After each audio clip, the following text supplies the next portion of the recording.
Let's talk about mods. Mods are good. Mods should be freely available. I have mods to thank for several fun years of my life. Mods improve and increases the depth of games. They make them better. They should be allowed to be made, and they should be available for the people owning those games, for them to play. Modding should not be restricted.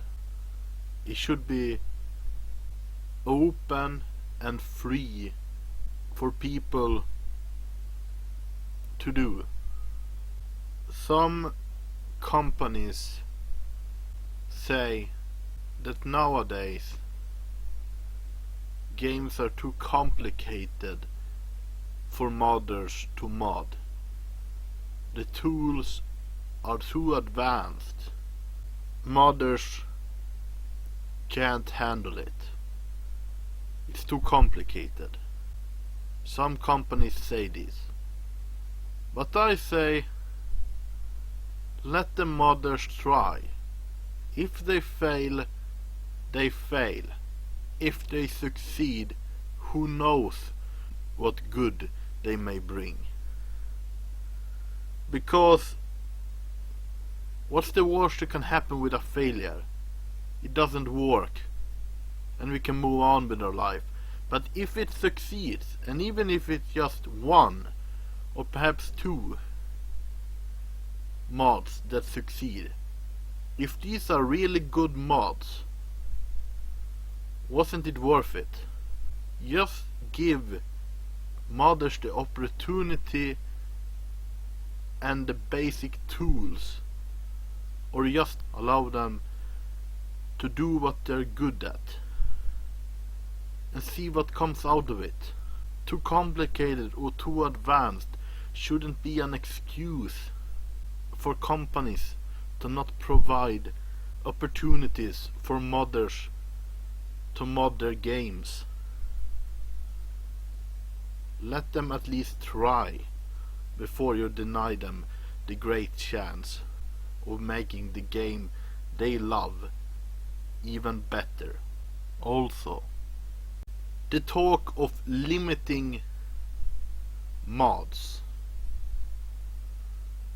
that companies want to put mods behind a wall to make only certain people able to download mods and tools for their game,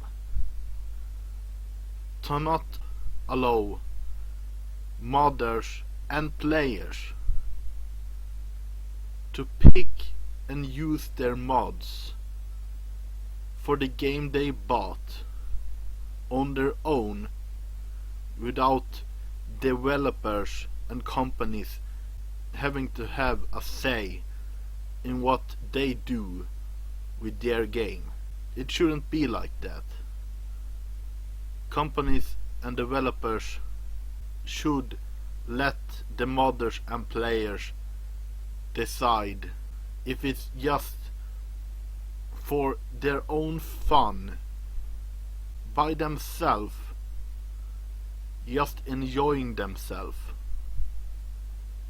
That shouldn't matter to companies and developers.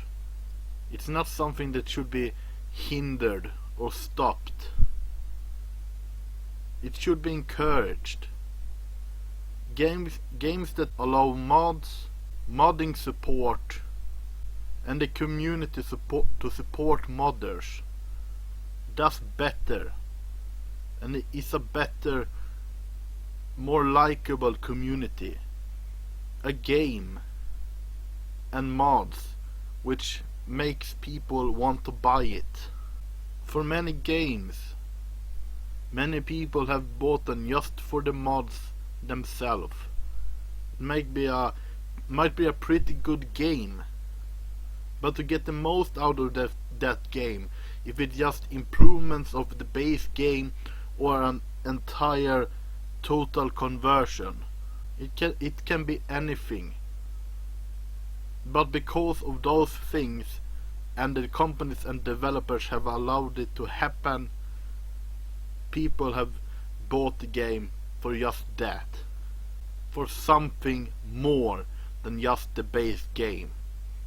And not developed by the developers themselves, but by modders, by regular players in their free time, taking time to make the best they can of an already good game, or perhaps a bad game, to make it a good game. If the game becomes better, more people will buy it. Now, the games should be good to begin with. If it isn't, people might try to fix it. But if the game is already good, it can become even better. And why would you want to limit that? You shouldn't limit that. It's just people who want to have fun, who want to enjoy themselves, to want to play an even better game. And don't say it's too complicated. Just allow players to try. Who knows what they might come up with. Often modders have come up with mods that are even higher quality than the base game itself. And that's impressive. The talent that is out there. These people may one day become developers themselves, and many have. Many mods have become successful games. Counter-Strike is one. An excellent example is Valve and the Source games. A very moddable engine with a lot of mods. I should have played even more, but I have played tens of mods.